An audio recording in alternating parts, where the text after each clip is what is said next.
ChatGPT is powerful, but when it comes to making teaching slides, it's not always built for teachers.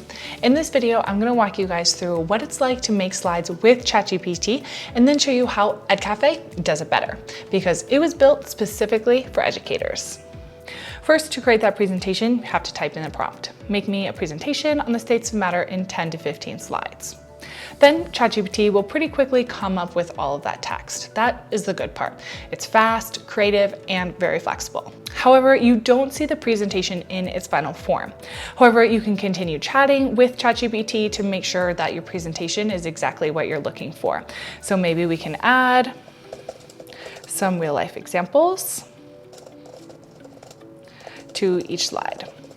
Once all of your edits are complete and you're ready, you can ask ChatGPT to create a PowerPoint file for you. So let's go.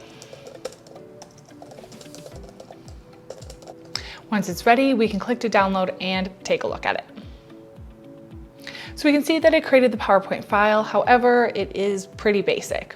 So if you want to make any changes, that's going to take up quite a bit of your time. So you have all of the content here, but if you do want to edit and make any adjustments, you'll have to go back into ChatGPT, ask the question, copy that information, paste it back into PowerPoint, or continuing to ask for the new download slides and keep downloading again and again.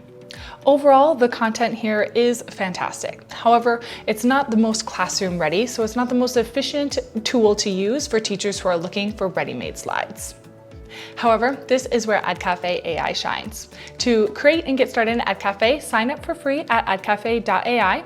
Then once you're inside, you can click Create New and go ahead and click Slide Deck.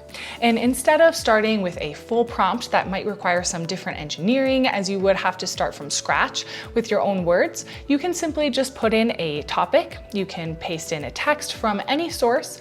Otherwise, you can link up a web page to scrape that web content and existing materials, or you can throw in a file that you already have as a base. So let's just go ahead and stick with the same make me a lesson on the states of matter in 10 to 15 slides for the sake of comparison. From there, it's really easy to adjust and add any additional instructions like tone, a theme, your audience level, different activities. But again, for comparison's sake, let's just leave this here. We can add in our 10 to 15 slides down here as well, and I'll just remove it from up here. And then you can select your output language and choose a quick theme. Let's just go with this dark theme here, and then we can generate our slides. Now you can see the difference. The flow is designed just for lessons. We have introductions, we have different key points, and visuals. The images and the color is way different than ChatGPT, and you can see that right away. Plus, it's easy to adjust right on the slide deck. So you can replace these images using Google, making one with AI, or just uploading one from your device. And the same goes with text. You can just go ahead and edit and type away. If you're scrolling through, looking at all of your other information and you don't like it, it's really easy to adjust just one slide instead of the whole presentation like you were doing in ChatGPT. So let's go ahead and add in a real life example, just like we did with ChatGPT here as well. So we can just select that, and then we'll just regenerate that current slide. So we have the plasma state, but now have a real life example added on.